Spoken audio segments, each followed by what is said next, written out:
Let me ask you, have you ever wished you could sit at a table with other smart, driven designers and window treatment pros and just talk through the challenges in your business? Not in a giant ballroom, not at a keynote where you leave with a notebook full of ideas, but a real conversation, real coaching, and real clarity. That's what happens at my Power Talk Friday events.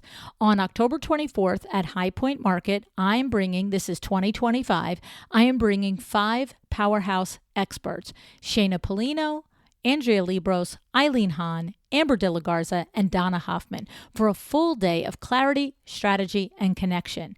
And here's the thing. There are no 2 Power Talk Fridays that are ever the same.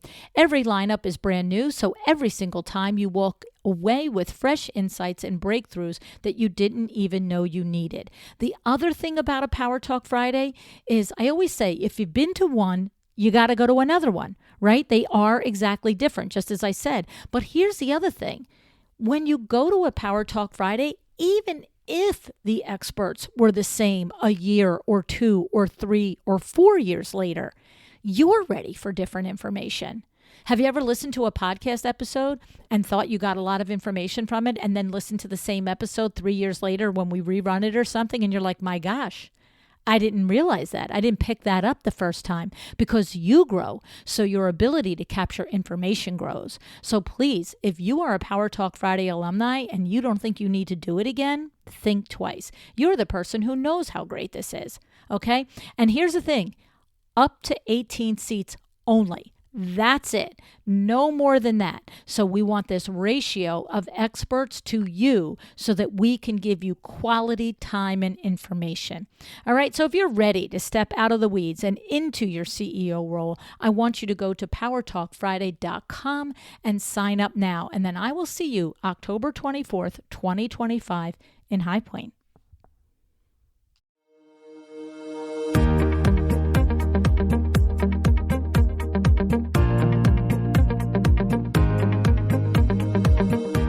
Welcome to A Well-Designed Business. My name is Luann Nigara, and I'm so glad you found this podcast. Together with my husband Vince and our partner Bill, we have grown our company WindowWorks from the ground up.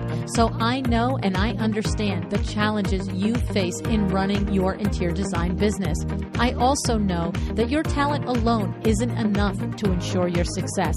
So on this podcast, we talk about strategies and practical steps to help you grow your business.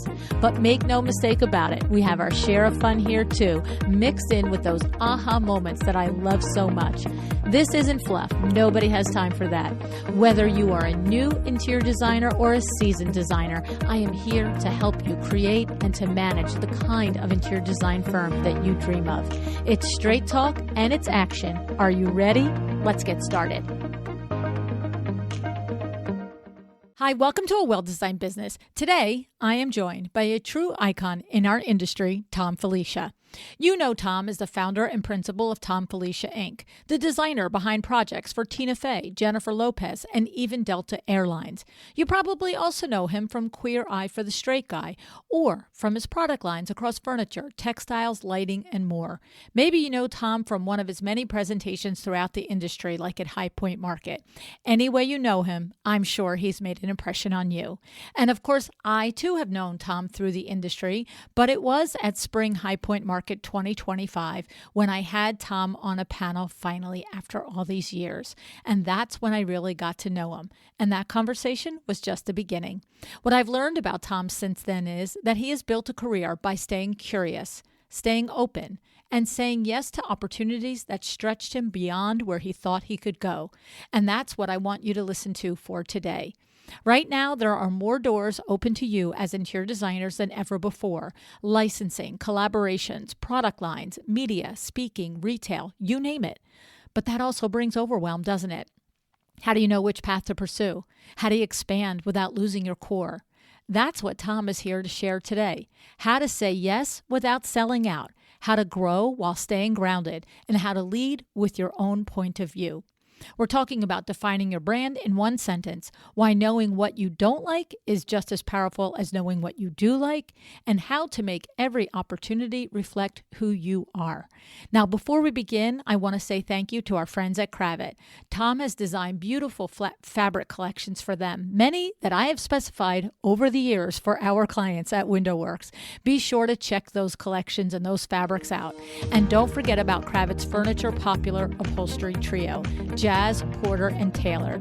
With better pricing, faster production, 6-week turnaround, these frames offer luxury without the wait. Paired with Kravet's service, they're a go-to for your next project. All right, let's get into it. Let's have my conversation with Thom Filicia. Hey, Thom, thanks so much for joining me on A Well-Designed Business. Hello, Luann. Happy to be here. I'll tell you, my friend, Yes. It's a long time coming. It's a long Is time it? coming. Yes. Oh, I get that a lot. You are so busy. No, I'm kidding. I mean, I don't get that a lot. I'm joking. No. Really? Yes. I am running around a lot. I really am. Like today I had a meeting in Connecticut, and we went out and did a whole thing about a project we're doing in Florida. And then on the way back, we were on the phone talking about a project we're doing in San Francisco and getting that organized. And then the team went to the office. I'm now back at my place. I'm going to do this. Then I've got to get the dog, go to the office, and get ready for a meeting on Thursday with one of our new licensed partners because we're starting an outdoor collection. And so we're getting ready for that. And then I also have to get ready for the weekend because I have my outdoor licensed partner, his wife, a lighting friend of mine who's in the lighting business, and his partner are coming out to the Hamptons for the weekend. And so I've got to get myself organized for that. Oh my so gosh. It's just like, yeah, no, I am. And by the way, I'm thrilled. Everyone's like, oh, that sounds crazy. I'm like, I'm just excited to be in New York City and in the Hamptons because last week I was in San Francisco and then I had to go to Florida, 2 different parts of Florida in the summer. That's Oh like going to the sun. Yeah. I know. I was in Vegas last week for Vegas market. It was 105 degrees. Yeah. And everybody's like, oh, but it's not humid. I'm like, I don't care. You could fry an egg on my feet right now. Stop. Yeah. Humid. Right. Yeah. They're like, dry heat's so much better. I'm like, I can't feel my legs. And there's a technicality. It is better, but 105 isn't fun no matter what, right? And then when you're in 105 and you jump in the pool to refresh, it's 100. Yeah, exactly. Oh my goodness. So, all right, I'm glad we're doing this. Okay, I'll tell you what. me too. You and I had a panel discussion this past market that went really well. It was wonderful. Our first time really working together. Yes. It was I good, actually have to say, what I remember most about that was the way that you are very clear in terms of what you're doing, your questions, the intent, the direction. And although it's loose enough that it can kind of have fun and be, interactive with the group of people, the audience that was there. But yeah, you're a pro. So it's fun to work with you. I like it. I appreciate it. You know what I mean? It's like, for me, you know what? There's a lot of attention on interior designers, like a lot of places their attention could go. There's multiple panels, there's multiple opportunities. And my feeling is a designer is spending a lot of money to travel to High Point for the accommodations. And if they're going to take time out of their day to come to a panel, I got to make sure they walk away and say that was worth it. Right. Well, yeah. And I mean, I think 90% of it is that, it has to be, there's got to be takeaways. Yep. And there has to be real information, but it also has to be fun and engaging and inclusive. And there has to be something that gives it sort of personality and sort of a style and a point of view. And I think when you have all of those things, people are excited about it. I think when it's just informative, it can feel like you're being spoken to and flat. Right. And when it's just fun and hilarious and silly, you're like, I kind of can't get that hour and a half back. That's Right. So you got to cross the line. Yeah, right? It's about creating all of that. And I think you're the way that you are prepared and have questions and have a point of view about what's happening, and also assembling a good group of people that sort of have a different take on the similar concept, which I think is very important because you don't want everybody to be from the same place or the same background or the same point of view or the same whatever, because then it just goes flat, so it Yeah. was nice. It was a great panel. I was very happy to be a part of that. And yeah, and told Laura, I said, well, how do we not do more with Luann? She's a pro. I know, she came over to me and I was like, hey, my Yeah, number's in the book. Just yeah, come. yeah, yeah, yeah, yeah. That's right. So, Mine's on the anyway. bathroom stall. You lunatic. The ladies' room. The That's ladies' room. it. Oh, what is it? Yeah. Oh my God. Anyway, so today we're going to Yes. talk. You have a personal opinion, and obviously you're the living proof of diversification, right? Yeah. In understanding that there are different revenue streams for your business. There's different ways. I think the nuance for me and what I read that you wrote on the intake form was that it's important to understand how to possibly diversify and what those avenues could be. But this was the kicker for me. But by maintaining who you are Yes. through it. You Totally. see, that's the thing. Yeah. You can't just flip flop around and be everybody's Right. puppet, right? Right. So talk Right. to us about that, Thom. Well, I mean, I would say the first thing is, I think, and the most difficult thing to do as a designer, especially as a young designer, is really trying to figure out what your voice is, who you are, how you are uniquely authentic to what you do, and what's different about what you do that you feel is the thing that sort of resonates with the people that gravitate towards you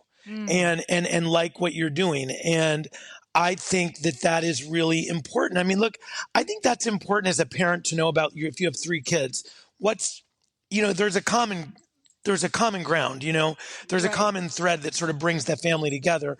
But there's also you have kids they can't all go to the same school or all play the same sports or all have the same friend groups, because even if they're, triplets, they're going to be different, And so Exactly. understanding those unique, authentic sort of, I think, characteristics about yourself or the people around you is important, because it's how you kind of define yourself in a business. Like when you're at High Point, let's just say there's 1,000 designers, you know what I mean? And we're all kind of doing the same thing, but why is it that what's different about it? What is your point of view? What is your take on it? What is your spin on it? There's a lot of politicians. They all have hopefully a different, thing that sort of you gravitate towards. There's a lot of actors. There's a lot of movies. There's a lot of songs. So it's really understanding what your point of view is, what you bring to the table, what makes what you do feel special and authentic and unique. And when you understand that, I think it's not about bragging or being like, mine's better than somebody else's. It isn't about being better. It's just about knowing what you do that feels a little bit different, and that hopefully that difference is what makes you stand out to somebody. And that's why that person gravitates towards you. So what would you say the definition of your brand is, Thom? Who are you and what's your point of view and what do you carry from opportunity to opportunity? Well, I think, I think that what I do is I say that I warm up sort of modern spaces. I cool down. I sort of warm up a glass box and I cool down a Georgian. I land in that middle space. It's all about sort of the balance of design and architecture, location and lifestyle, and my client, whether it's a hotel brand or an individual. I really create sort of, by taking all of those elements in, I really create something that I think is uniquely authentic to that experience. So even if a client hires me to do 3 projects for them, there's a common thread that connects them all, which is the client and of course the point of view that I bring to it. But it's also unique to the location, the architecture, and the lifestyle. And so I think that's something that I do very well. I also think that I make something that could very easily become pretentious and a little bit sort of maybe off-putting to people. I make it feel friendly and inviting and livable, even when it's sort of stylish and sophisticated. There's Mm. a great balance there that I think a lot of my clients really like. They say that I make something that could be, kind of fancy, feel very unpretentious Mm. and very approachable. And I love that. And I think that those are the things that I really bring to my interiors. I make all of my interiors feel comfortable and inviting, but they're very sophisticated, I think, at a certain level, depending on the situation, but they're also very inviting. They're also friendly. They're also approachable. And they can be, they have all of those elements. And depending on where they are, who the client is, and what room it is in their house or the hotel or the restaurant or whatever, I lean into certain things more than others. Mm. So it's really about knowing your client, knowing yourself, knowing the architecture, knowing the lifestyle, and really believing in that sort of concept. It's not just about creating a beautiful space, Right. because creating a beautiful space is, I think, sort of the low hanging fruit. It's like we can all make something look beautiful, but making it make sense for the people that live there, for the people that are going to be coming there, for the architecture, for the lifestyle, for the location, the geography, all of those things, taking that all into play, understanding the materiality, understanding just, I don't know, lighting, understanding how to create a space that that I say, a beautiful space is really amazing, but a space people want to be in and love to be in, that's great design. Because at the end Right. of the day, design is for people. Right, right, right, right, right. Okay, and so I love this whole, what first of all, you took a good amount of words to describe the way you Right, feel it, the balance of it, and the high right. and the fancy and the unpretentious and all that. But the one sentence that you said was interesting is, "I warm up a glass box and I cool down a Georgian box." What I Yeah, love about that, Tom, is that all of the other things are the subtext and the explanation, but if you just said that to me, yeah, that's very knowable, that's yeah. understandable, that's I relatable, always, it's I visual. always, I always say, then people say, what's your aesthetic? And I say, my aesthetic, it literally, my thing that I love to do is I can warm up a glass box and still keep it modern and clean and concise. Yes. And I can cool down a Georgian and still keep it classic and tailored. Yeah, yeah, But yeah, yeah. I always land in that space. Yeah. And people that love traditional architecture, that like what I do, are looking for a clarity in design. And Yeah. I think that people that like what I do, that live in modern spaces, like me because I make a space that can be a little bit sort of, hard, uh, sort of not so approachable and inviting, Right. feel approachable and inviting. Yeah. And they love that, and it feels warm and comfortable. And so I think that's kind of the space that I land in. I think a lot of it comes from the fact that I really enjoy entertaining. I enjoy people, whether it's family or friends. I love bringing people together, and I love bringing different people and different things together and making them sort of complement one each other Mm. and work well with each other, whether it's people or objects or furniture or art or architecture, And so I love that, and I feel like that's what I do with design. Yeah, I love it. Well, I love that because I think the advice to someone listening is, if they have the paragraph description of their style and the way, their point of view and the way they authentically think about themselves through the lens of their design, is to get it to a sentence like that.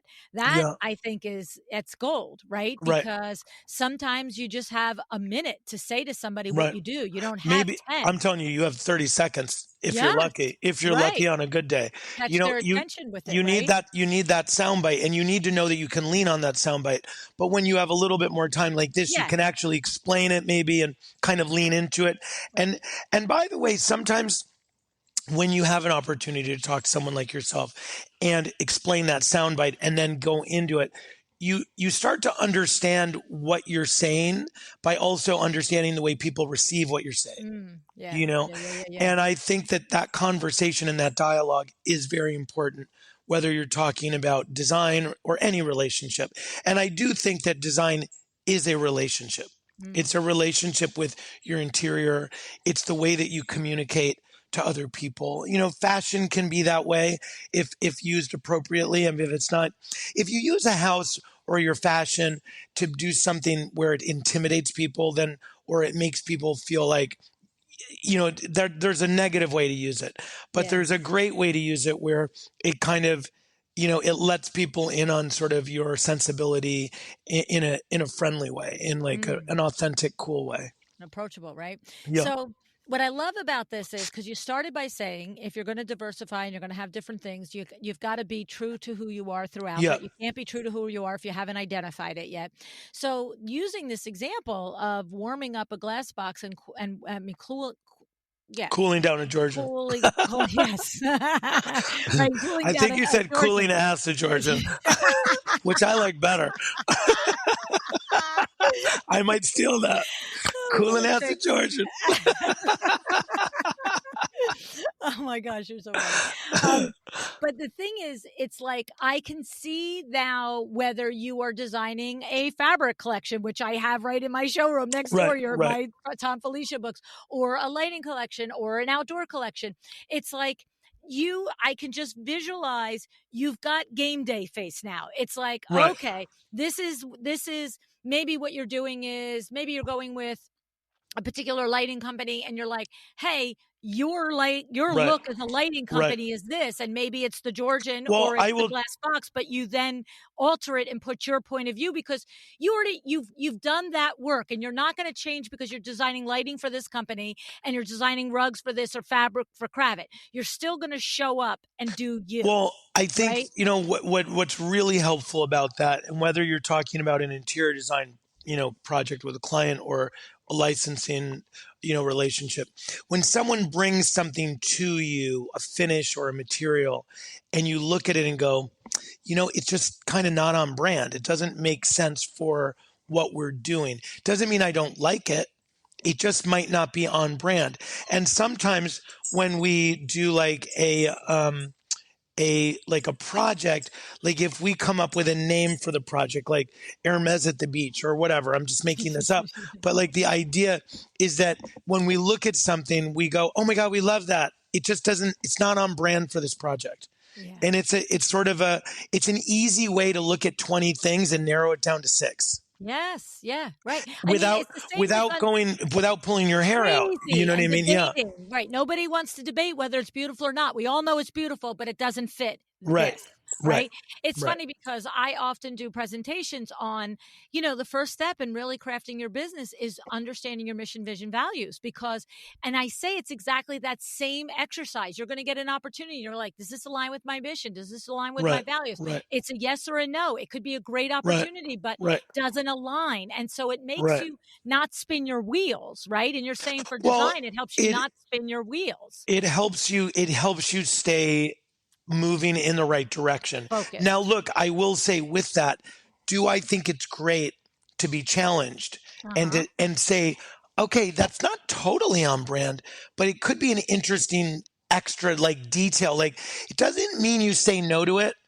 It just means that it kind of helps you sort of say, does this have value? Yeah, you're Because trying to qualify it in or out, but you're yeah, qualifying it in or out based on a set right, point of right, view. right. You're not picking Yeah, out your point yeah, of view every yeah. time you go to do Because something. right, and it's also, you know, I think, you know, you don't want to become too sort of linear where you don't allow new ideas in, or you don't Mm, allow, because I do think great dialogue in general, or great design, which is a dialogue and a narrative. I think that those things that are a little bit unpredictable, those things that are a little bit out of left field, mhm. um, are incredibly sort of they can be really important if they're thoughtful enough and they make sense at some level. And I think it's fun every once in a while to say, I wouldn't have expected that, but I love it. Yeah, You but I know? also what I'm hearing from you is it's a meaningful detail Yeah. thoughtfully decided Yeah. on, as opposed to everything in here is all beautiful and none of it Yeah. makes sense Yeah. because it doesn't relate. So you can Right. punch But something up, right? yeah, But you're still using thoughtfulness but to it right. through your point of view filter. And you're not doing that with 17 items. You're doing that Right. with one Right. because you're like, maybe there's one where you're like, no, maybe, you know what I Yeah. mean? And Yeah. there's something cool about that. And I think, I say this all the time to people. I say, as we become more established in our lives, which is code for older, but also, you know what I mean? Let's be real. Um, Right. Well, but it's like but Bon as Jovi we be, says, we're as older. We're not old. We're older. but becoming more established, a lot of times, a- it encourages you maybe to be more linear and more less less nimble, Yeah. Or and risk taker. I think one of the things I beg people to do is, stay open. Like, as your shutter gets more narrow, as maybe you get more established, because, like, I would never stay in that hotel, I would never do that, I would never go to that restaurant, I don't say that. Right. I always say, like, it's not what I would typically do, but it could be fun. Right. Like, Let's try it. let's give it a whirl, and if everyone wants to do that, or that seems like the right thing for this moment, or if it is the right thing for, like, this environment, I'm going to do that. Yeah. Yeah. And so, even if it's not what I think I want to do, I think it's what we should do. So let's Right. do that. Let's do that. And I think that if you keep your shutter more open and force yourself to do that as you become more established in your career, in your life, I think that it's amazing what you absorb and what you learn about and what you know about. And, I think right now you're going to hear a lot about that with AI. I feel like what I'm hearing about with AI in our industry is the same thing I remember hearing about the internet. Yeah. You know what I mean? People are like, it's going to kill everybody. I We're going to be dead. And I'm remember like, guys, Y2K. calm down. Remember Yeah, Y2K? Y2K. I was like, I don't think they're that organized. I I know. mean, by the way, I could barely get my computer on at that time. I'm like, I don't think it's going to shut my world down. So, anyways, I was like, I was just like, whatever. But, but I do think that, like, that's a good example of, like, I think, figure out, don't not like something before you even understand what it is. That's the Yeah. first thing. But your first point was know you first, and Know you then first. you can Stay open decide. Yes. second. Yes. Know you first. Stay open second. And try to have some facts.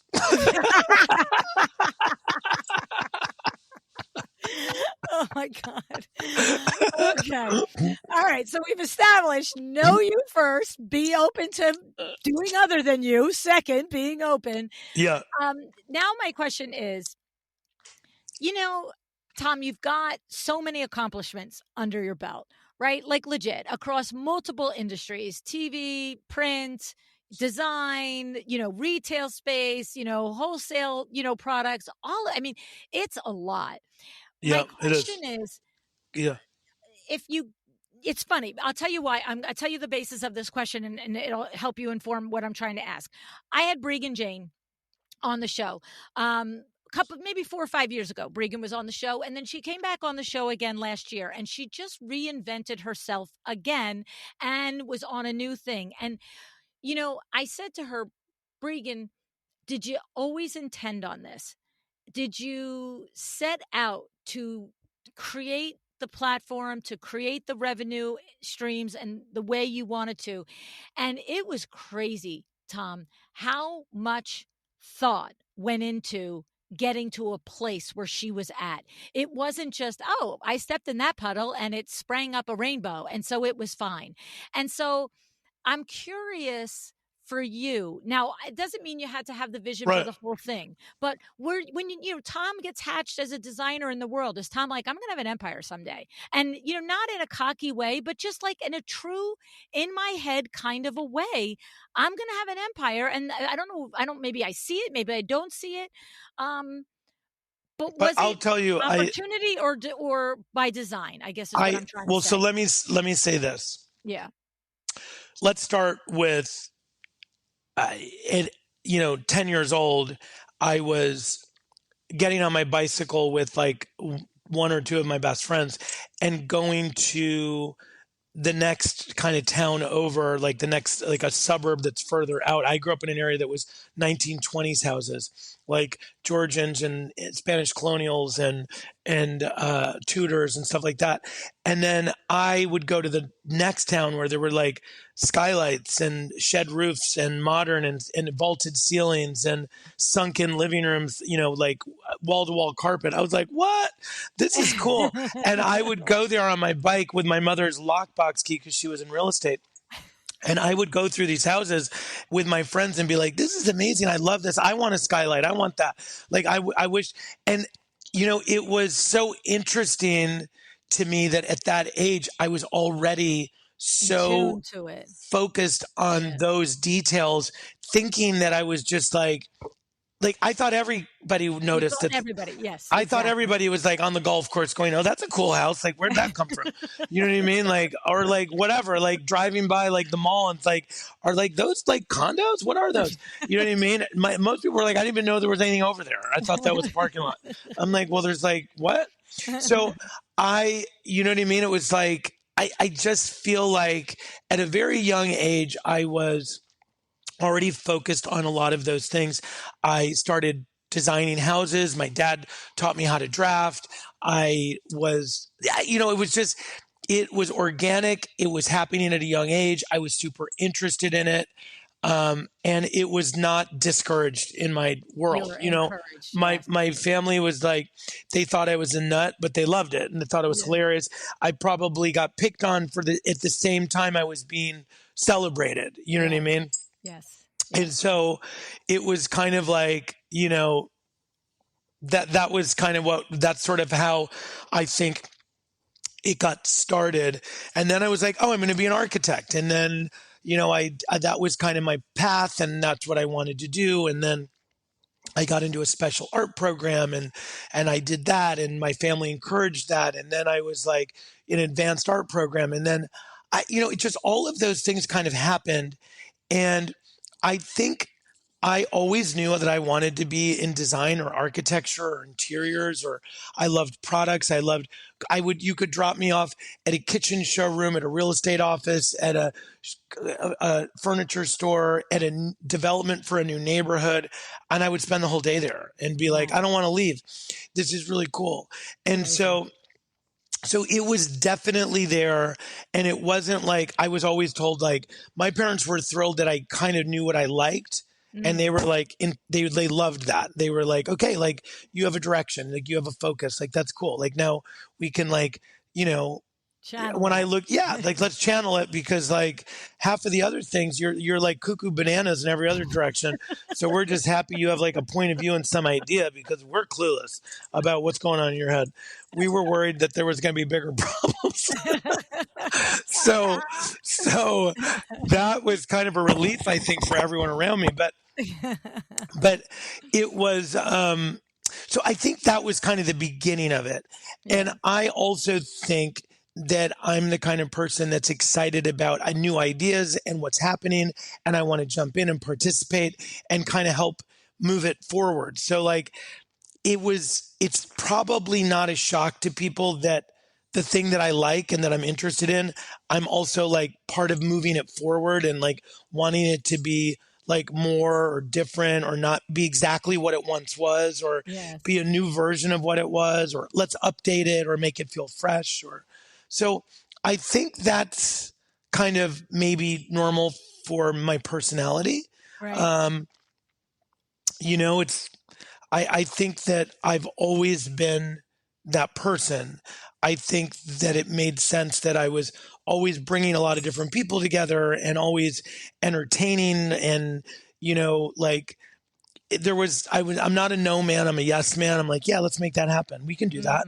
Yes. Like, why not? And I never thought well, I can't do that or I don't know how to do that. I never think that. I just say I didn't do that yet. Right. We'll figure it out. Yeah. And I also think how hard could it be? Right. And if he could do it, I could do it, or she could do it, I could do it. Like if they could do it, I could do it.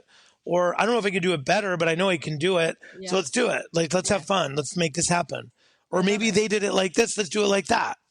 Like, I don't know if that makes sense to me. This could be more fun. Like, so I've just always been that way. And I think that the idea of, not being, I think, super afraid of like who I am, more interested in like figuring it out, Mm-hmm.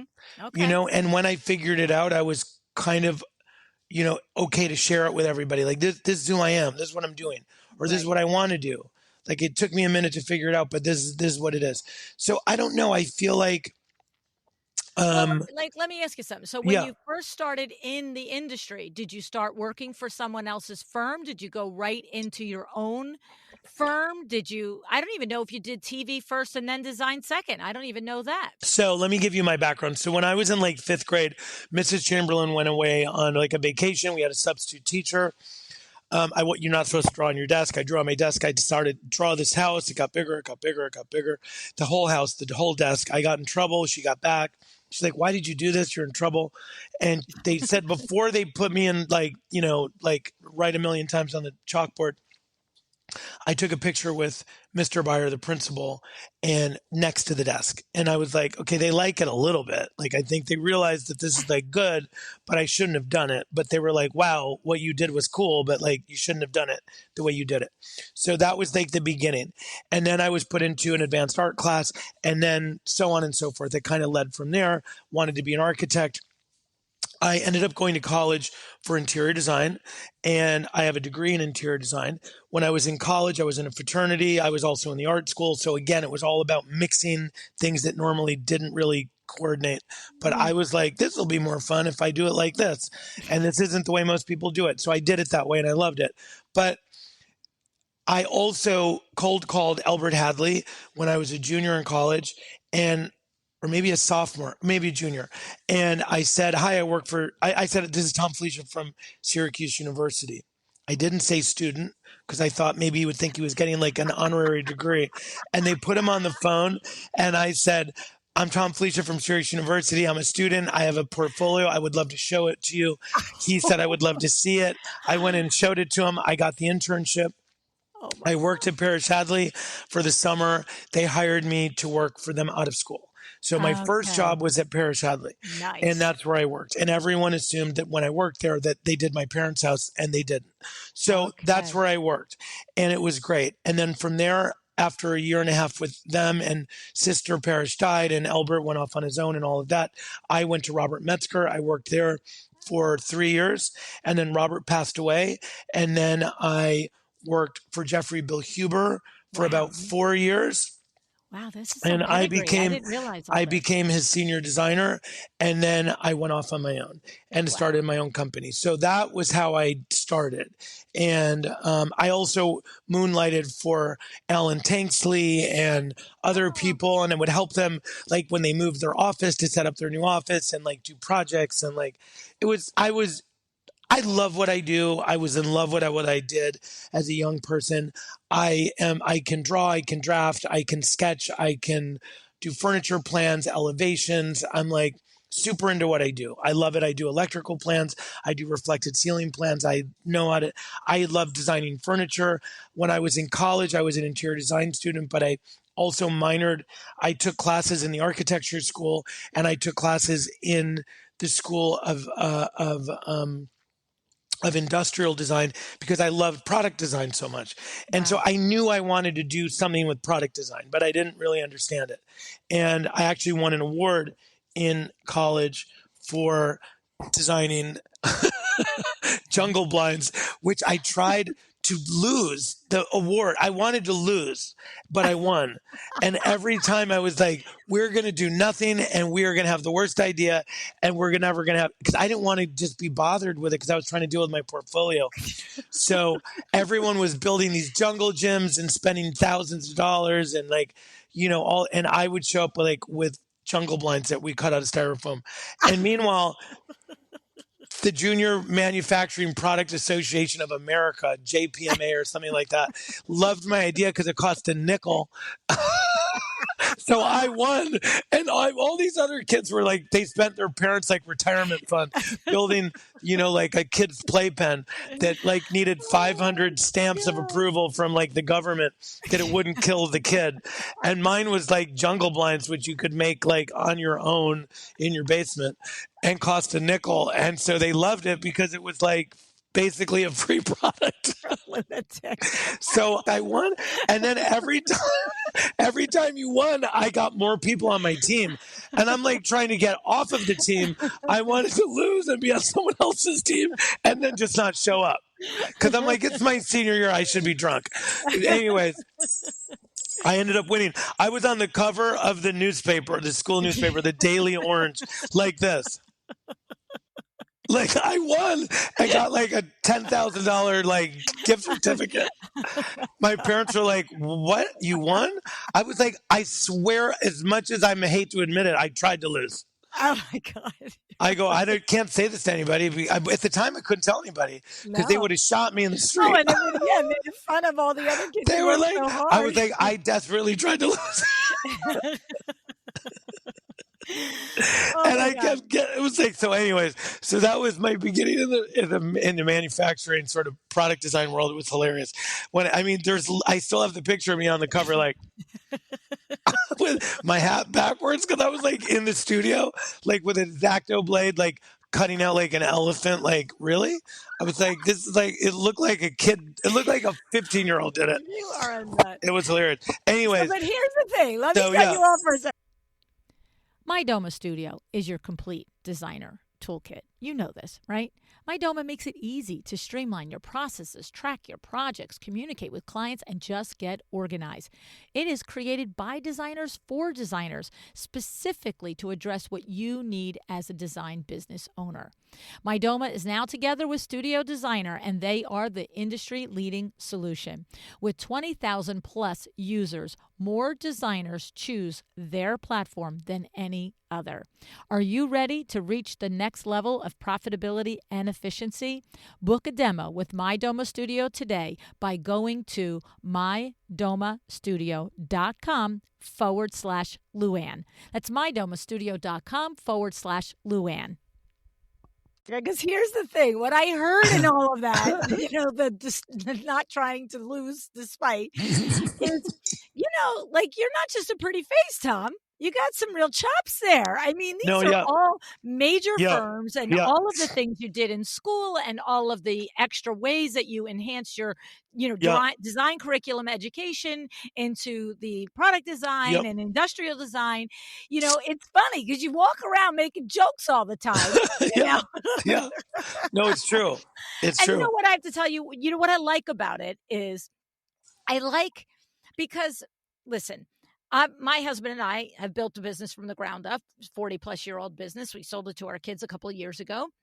We did it brought from $0 to $4.5 million. Listen, people grow empires way bigger, but you know what? I know it's no joke doing that, right? Yeah. And I also, when I look at somebody like yourself and I see the success in multiple lanes, the licensing, the different types of design, residential, commercial, boutique, hotel, what happens is in my brain, and then I watch you, sir, walk around laughing and making jokes. I'm like, something has to be going on inside of that brain.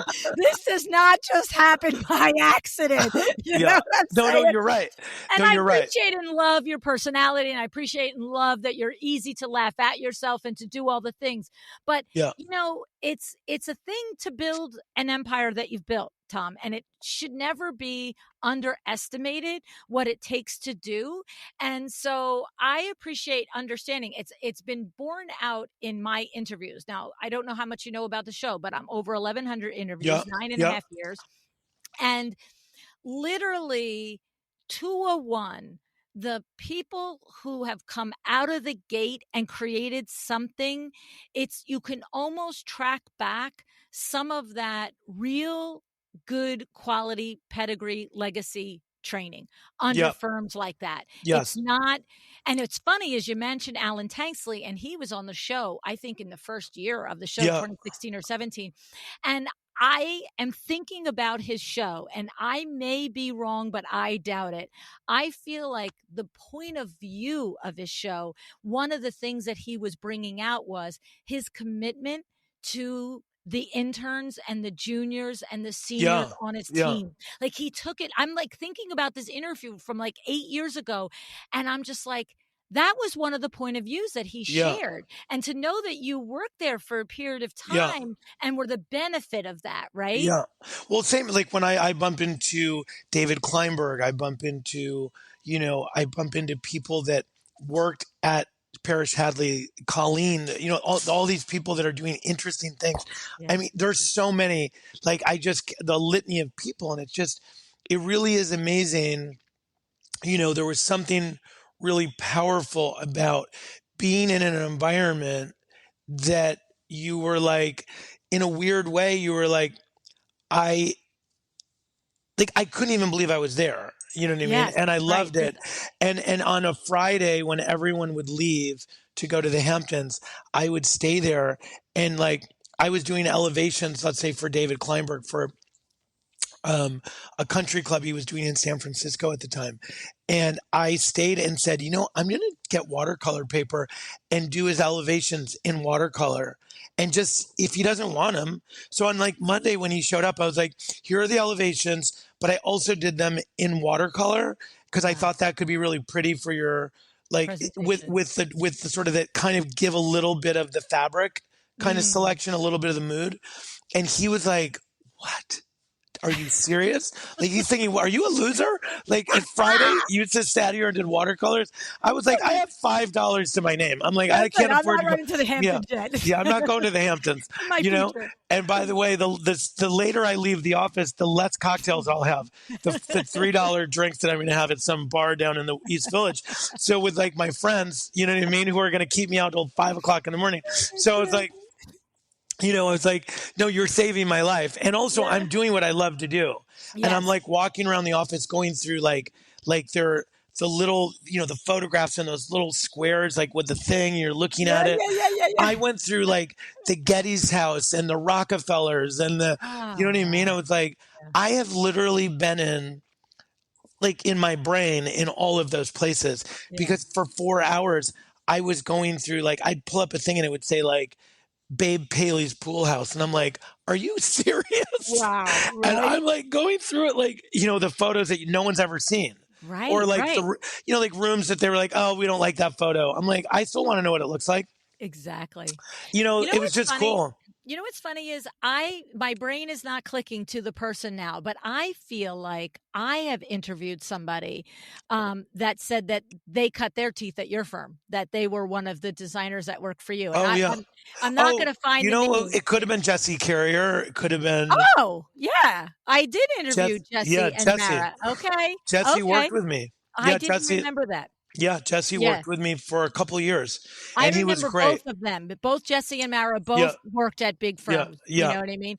And Yeah. Jesse was great. We're still good friends. I Oh, they're a love great Mara. couple. I love Yeah, Mara. they're a great They're couple. lovely. They're a lovely couple, and they're great people in the industry. Yes. And I love how down to earth they are. I mean, I have so many great friends in the industry, like Celery Kimball and Alexa Hampton and Jesse and Mara and Miles. And I mean, there are, and I think sometimes I have to say there are some people like David Kleinberg, who I love, who he scares everybody, but I think he's the nicest guy in the world. And Well, you everybody's just know like, the I'm scared of him. reputation and you Yeah. know the legacy, and so you're just Yeah. like, oh, humna, humna, humna. Yeah, yeah, No, yeah. no, but he's such a good guy. Yeah. And there are just some people like I had dinner with Stephen Gambrell this last weekend out in the Hamptons, and Mm. he and his partner James, and they're lovely. I really like, I love when I'm at High Point and I meet designers that are coming to me from like, you know, a small city in the Midwest or Dallas or that are I'm interacting with people from or that have a store in Colorado somewhere or that have Yes. a store in LA or a furniture store in DC. It's so fun for me to be able to hear what's going on in someone like Steven or Alexa or Celery or Miles, and then also hear from somebody who's selling their product in in Colorado, and Right. selling my product and hearing what they like about mine and what Yes. they like about theirs. And it just, if you love what you do and you're really passionate about what you do, you know, it's not there's no one. The only way what's great about like something that's fabulous is if you know what's great about something that's not fabulous. Mm, And it's like, to know what tastes good is to know what tastes bad, to know what right. tastes, so like, you got to know everything. You got to know what you like and what you don't like. You got to know what you don't like so you know what you do like. And Yes. you've got to know what's at the high end, what's happening at the entry level, and everything in between, because there's a dialogue. Yes. What's happening at the high end might be happening at the entry level in 3 years. and Right, and right, right. what we do in product, in High Point, is like the middle. So like, so you kind of sometimes go like, hey, what's happening at retail? What's happening at CB2? Okay, Right. what's happening? What are designers like, world renowned designers from Europe or America or the South America? What are they interested in? And then what's happening in the markets? What's happening in like Vegas market, or in the Atlanta market, or in High Point? Knowing all of those things and saying like, you can start to forecast what you think is going to happen. You can start to see, oh, I see this happening here. That Mm-hmm. means it's going to be happening here Right soon. there. Yeah, And yeah, you yeah. can start to really forecast and figure out what's going on. I also think that, like, when you're really interested in what you're doing, you start to forecast intuitively, just because you don't even have to have that information. But that information can solidify what you're thinking. But it Yeah. just, being really authentically interested in what you're doing, and not interested in it being sort of fancy and being sort of like, oh, like it's expensive and it's amazing and I have it and you don't. That is not what interests me at all. That is not what I like about what we do. I think that it's become so much more than that. I do think that there was a time when it was about, everything was smoke and mirrors, and people didn't know where things came from and how to get them, and it was like, I have it and you don't. I think today it's not about that. It's just about great style and great design, and Right. it happens at every price point. And the way that you create your sort of aesthetic is based on where you are at that time in your life, because you can be 20 and this is where you are, and you can be 30, you can be 40, you can be 50, you can be 60, and every decade you have a different take on your aesthetic, because your means are different, your lifestyle is different. You had a rental apartment, now you own your apartment, now you have 2 houses, now you have 3 houses, now you have 6 kids, now you know what I mean, then you have grandkids. It's like, so your life changes, and Yeah. I get that. And your needs change. And also, sometimes when you're 30, you think having stuff is like, what is like, wow, I have this stuff. And then you're 60 and you go, I need time. I don't need the stuff, is annoying. You know what I mean? So like, Exactly. all of a sudden, like, it all Right changes, there. right? So, it's like, you Yeah. know what I mean? Yes, I So, do.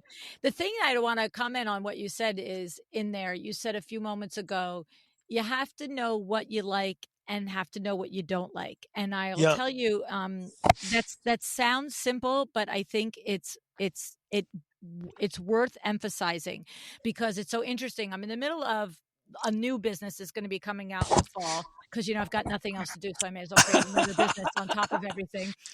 But it's coming out in the fall, and of course, Nicole Heimer of Glory and Brand is the one who does all of my website work and all the creative development and creative direction. And I we need her, are by the way. oh, well, I'll connect you. Please connect us. I definitely will. Um, but the thing is, we are now having weekly meetings because I've got the pedal to the metal. I would like this new business launched in the fall. And in order to have in order to get it done, she's like, okay, if you're going to meet with me every single week, you're carving your day out, we'll get it done. But if you're going to like start, skipping meetings and you can't, it's not going to happen. I'm like, nope, Yeah. girl, I'm showing up. Right. And it was so funny because the meetings are 1 hour and a lot has to happen and bang, bang, bang, bang. And it's a whole new logo. It's a whole new color palette. palette. It's a whole new font, all new style, new everything. And when you said you have to know what you like and what you don't like, it hit me between the eyes because just the other day in our most recent meeting, we were going over logo development. And she asked me one question, she asked me another question, and she said, "Oh, never mind. I know. You're the one who knows it when you don't like it." And you see, because that struck me in contrast to what you just said. I'm not an interior designer. I have no desire to be an interior designer. You couldn't pay me to be an interior designer. And most of that is because all of the detail work. But I also know that if I were an interior designer, I would be an average one because I am that person when it comes to style and design and fashion and all of those things. I can't say to you what I like. I can tell you when I don't like it.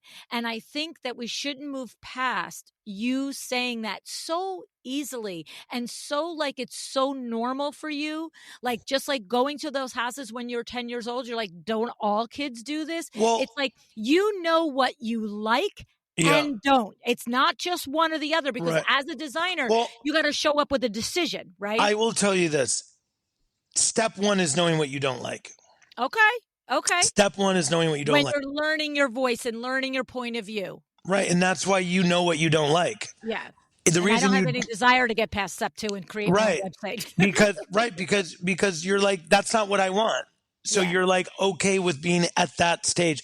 Now there are other things that you might want to graduate and do more with, but this is not one of the things that has inspired you to But do that. that's what I appreciate about successful designers like yourself that have an elevated look, that have a defined point of view, that have a brand. And to me, that just was like, bang, that's that statement Yeah. right there. It's like, you know Right. what you like. You also know what Well, you like don't like. when somebody says to me, I don't eat that, and I say, what don't you like about it? I don't know. I've never tried it. Oh, yeah, that's like I my 5-year-old grandson. I think to myself, Every like, day of the and week. yeah, but a 5-year-old saying that, you go, that's adorable. Right. A 40-year-old saying 45 that, years, that you is think, like, oh my God, like, I don't know if we can hang out. Like, that's the dumbest thing I ever heard. like Like, I'm going to have to put this in your mouth when you're yeah, talking to me. like, like you see us eating it, right? So it's like, it's not poison. So let's just put it in your mouth, taste it. I was going to do a t-shirt that said, I didn't think I was going to like it until I put it in my mouth. Oh my God. And then it was going to say like, like Sag Harbor, New York.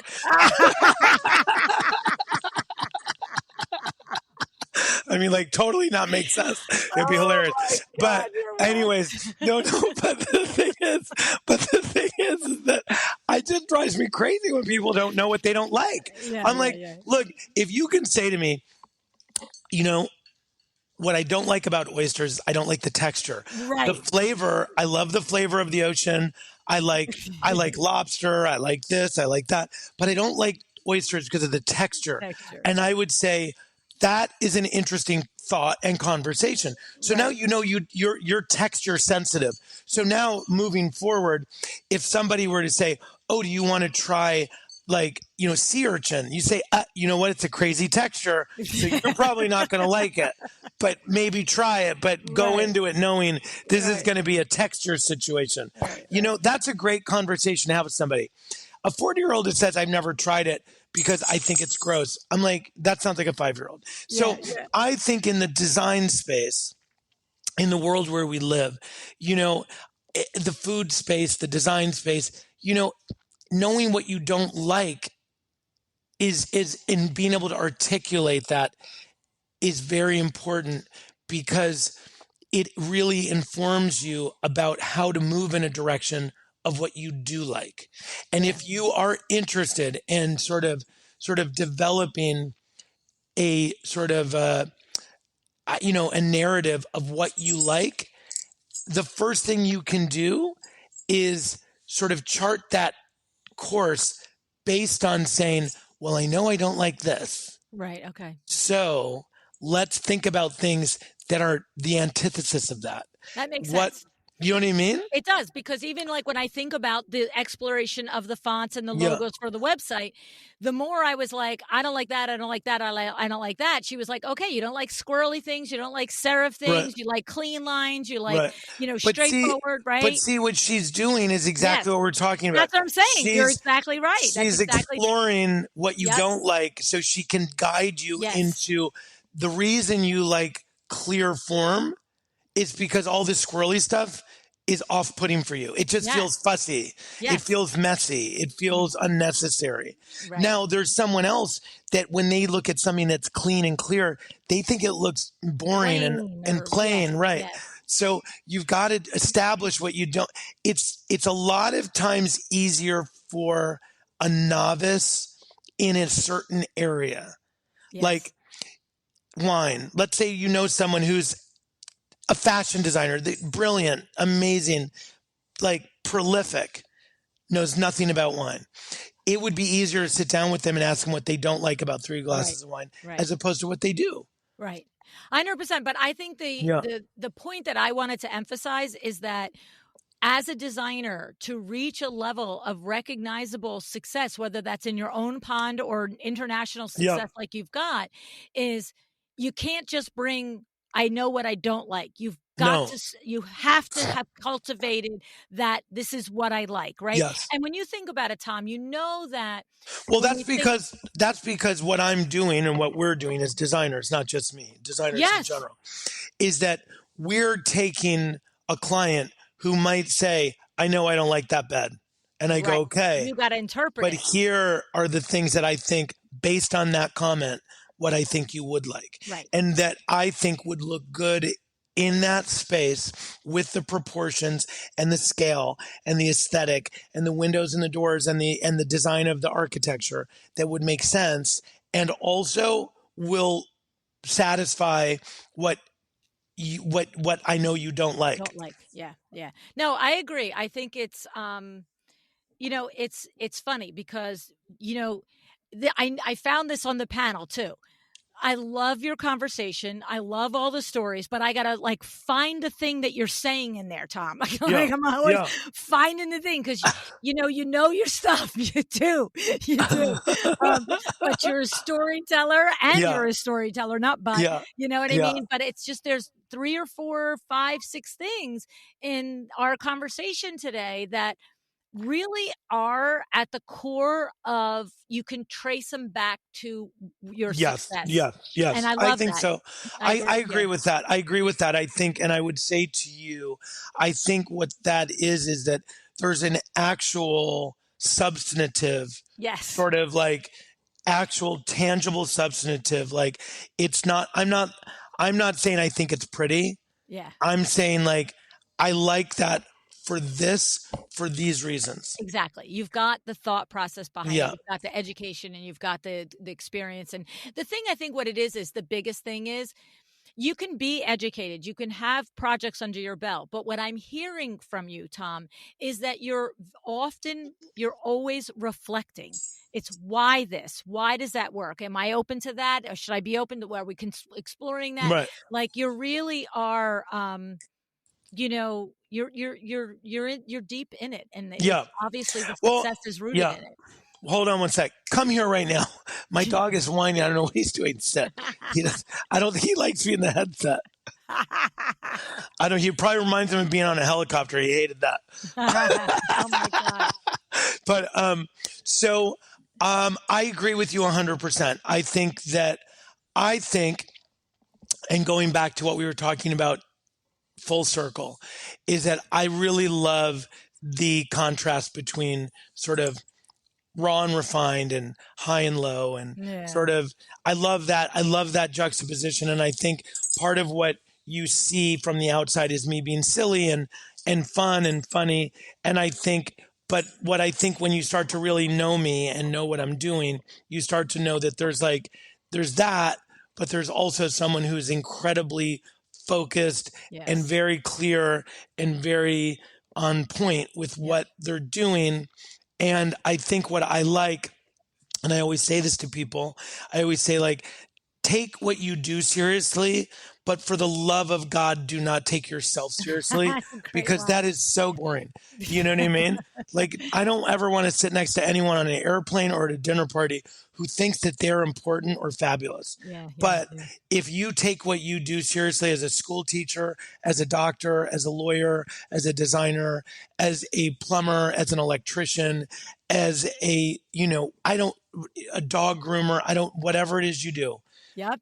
take what you do seriously and be really, really, really passionate and good at what you do, no matter what it is. You might think it is the most basic thing in the world, but you should really love it if you're going to do it. That's right. It's a lot of hours And in a life, it's a right? lot of hours, and you should be really passionate about what you do. But the minute you think that you are special or more special than anybody else, honestly, you lost me. That's it. And so I think do not take yourself seriously, but please take what you do seriously, I love it. And I think that is sort of that sort of yin and yang, or that sort of juxtaposition that I really like in design. That sort of conversation or that dialogue in design is that I love when there is something that is really thoughtful, but that also feels very approachable. Yeah. I love when something is very fashionable and stylish and sophisticated, but it's down to earth at the same time. Mm. And I love that. To me, that is like the person. I always say a great interior, and I might have said this to you before, but a great interior is kind of like if you describe a great interior, it's the way you would want to describe your best friend, like approachable, fun, interesting, layered, dynamic, funny, thoughtful. Like, when you think about a great space, a great interior, it should be the way that you would describe your best friend. I love it. I love it. And I that love is it. a great interior. That is. I love it. I think it's a great spot. I mean, obviously, the two of us could talk for another hour, but I think it's a great spot to end it, because, you really are just like, take your passion seriously. Don't take yourself so seriously. Yeah. You know what I mean? Like, that's Yeah. such a, words of wisdom there. And it's so borne out Well, in your career. I feel like it's always the thing, like whenever I speak to like a group of young designers going out into the world, I always am like, look, internships, I think they're the most important thing that you could ever do as a young person, aside from get the best education. And I don't care if you're just traveling in your community, in your neighborhood, or regionally or internationally. Please absorb things and notice and pay attention. Know what you're looking at, or at least be curious about it enough to find out what it is. Yeah. And please, like, just be really focused and serious about what you want to do. But if you take yourself seriously, I just think there's a pretense that comes along with that is so unappealing. And the industry that we work in, it's so exciting to see our industry become unpretentious, Right. and be open and inclusive, and have great product from entry level to the highest end, and have great art from the same spectrum, and have, like, it's really exciting that everybody has access to great design, because it all makes us feel great when we go into a beautiful restaurant, a great coffee shop, a great home. And it doesn't matter if it's it's a starter home, or if it's like you've struck the lottery. Right. Everyone should have access to feeling that way. And I think, the more people that experience that, the more people understand that experience is really, it gives people a sense of confidence, the same way fashion does that for people. And the way that people feel good about looking good and feeling good. And I think that having spaces that feel like they represent who you are and what you're about in an authentic way. And it's not about one-upping anybody. It's just about living in an environment or having access to a space that you feel like inspires you. I love it. I love it. I love it. So good. I mean, I really appreciate, Thom, all of the Yeah. insights that you shared with us Thank today. It's fun to get to know the through line, and the thought behind the empire that's there, and the craziness. Let's not forget that part. No, yeah. So No. yeah, there's definitely, and when you say empire, I keep thinking work in progress. Ah, But it's no. like, but that's, again, that is like, I think the minute you think like you've made it, that's like when it all falls apart. Yeah. Well, you know what? I think what it is you probably know that you have more to do and more to Yeah. create. So Yeah. maybe empire feels final to you. Yeah. I Yeah. just recognize the body Yeah. of work and the Yeah. the the deals and the Yeah. opportunities you've managed Yeah. to, create and Yeah. be a part of. It's Yeah. remarkable. I'm enjoying the process and the journey of it. And I think that, you know, I think that every time you're moving, you're thinking, you're kind of resetting the goalpost and going, Yeah, well, let's do that. That'll be, you're doing it right now. You're starting another business. You know what I mean? It's like, it's what, you know what I mean? When you love what you do, you that's right. just, you kind of get to a point where you go, how do I stop? I know. I know. So far, Yeah. I don't wanna Yeah. know how to stop. I'm Yeah. Yeah. fine with being on the treadmill I'm on. Yeah. Yeah. So, Yeah. Yeah. Yeah. I got well, it. thank you, my friend. I appreciate it. Thank Thank you. you. Thank you. Super fun. Really enjoyed it.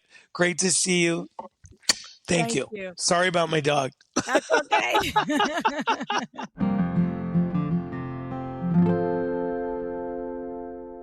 Thom is a gem in this industry, right? And he is right. When you love what you do, you want to keep growing. You move the goalposts. You think, I wonder what this could look like. I know that's what happens for me, and I'm sure it does for you as well. But I don't want you to walk away from this conversation with just inspiration. I want you to walk away with a framework that you can use for your business right now. So start here. Thom reminded us that opportunity without identity is chaos. In other words, you have to know who you are first. Then you can diversify successfully. And remember what he also said, I warm up a glass box, I cool down a Georgian. That one sentence sums up decades of work, education, and reflection. It's not only a tagline, it's a filter. So when you know your sentence, you know your standard. That's what Thom is trying to explain to us. It helps him decide, and it can help you decide what projects to take, what materials to use, what partnerships to accept, which ideas to go in on, and which ones to pass on. That's how you get clarity. So here's my challenge. Write your sentence, one line, the core of your mission, vision, and values. If it makes you sweat a little, that's okay. That means you're doing it right. Ask yourself, what do I consistently do to architecture, to lifestyle, to a client's lived experience? When you can say it in a sentence, then you can scale it. Thom also made a powerful point. Beautiful rooms are the easy part. Great design, well, that's where people want to be. That's not just style, that's substance. Think about that for a second. A lot of people can put a beautiful room together, but great design is next level. Where are you? Are you doing things to be next level? Here's a practical tip. Add this question to every client presentation. How will this choice make the space more usable, more livable, more loved? That one shift moves you from Pinterest pretty to life ready. It changes the conversation from, isn't it pretty, to does it work for your client's life? And how about Thom's no list, right? You can't define your style yet. Maybe you can't, maybe you can, right? This week, write out 3 categories: materials that you don't use, design moves you don't make, and moods you don't create. Share that list with your team and your vendors. It will save you time and sharpen your yes, according to Thom. Now, if you're thinking about expanding into licensing, retail, or media, you need a brand lens. Thom even joked about naming projects to stay aligned. You can do that too. Try naming your offers and your ideas. Hermes at the beach, modern heritage on Maple, right? Something that keeps the vision focused and tight for you and keeps you, the big thing here is to keep you in touch with you, right? Run every new opportunity through a filter. Does it express your brand? Does it serve your clients? Will it make sense in 5 years? If you don't get at least 2 yeses, it's either a no or maybe it's a not right now, right? Of course, Thom also reminded us that success can make us rigid. You start to play it safe because you know what? You're successful and you don't want to ruin it, right? You stop exploring, you stop taking chances. His advice, stay curious. Try the thing you might normally say no to. Schedule one stretch activity every quarter, a showroom that you don't normally visit, a market you don't normally attend, a new vendor lunch that you usually say no to, even a tech demo that you've been avoiding, right? This isn't overcommitting if you do it within boundaries. It's you staying sharp, you staying on your game, you keeping your brain, your mind, your creativity in go mode, right? And yes, excellence matters always. Thom's early years, those Friday nights painting watercolors when everyone else went to the Hamptons, right? I mean, that's proof, okay? You know, it's so funny because we always think the super, talented icons, the creme de la creme of our industry just happened, just easy breezy. It just all the doors opened. Imagine Thom sitting there on Friday nights doing the extra mile on the presentations when he knew all of his friends and colleagues were partying on the beach, right? So being delightful is great. Being deeply skilled is better. Being deeply skilled, committed, and focused is best. If you're new in business, master your design craft. If you're seasoned, coach your team to your standards. Systems are how you teach your point of view. And let's not forget, Thom filled out our intake form just like every single other guest on the show. And one of his answers stuck with me. He wrote, be warm, be open, be an enthusiastic representative. And I think that's what it means to lead in this industry. And Thom is a great example of that. So here's your action plan based on Thom's conversation today. Write your sentence, put it everywhere. Build your no list, update it every quarter. Add the lives better question to your design reviews. Create a brand filter for every new opportunity you're presented with. Schedule a quarterly stretch. Put it in your calendar right now. If you do these 5 things, the time you spent with this episode will pay off in clarity, confidence, and better business decisions. And don't worry, if you missed something, we pulled it all together in a goodie for you. The link is in the show notes. You can go to luannigara.com/goodies. Now, like Thom says, take what you do seriously, but don't take yourself too seriously. That's the balance that he strikes. That's the standards for him, for the openness that he brings to his craft and to us when he interacts with us. And that clear sentence he has. And then finally, his curious mind, right? This is how you build a business that's both resilient and fun. Check out Thom's work at thomfilicia.com. It's also linked in the show notes, and you can follow him on Instagram at Thom Filicia. Thom, thanks tons for showing us that growth doesn't require abandoning who you are. It does require knowing who you are, so you can bring that clarity into every room, every product, every partnership, and every season of your business. And thank you for listening. Decide to be excellent.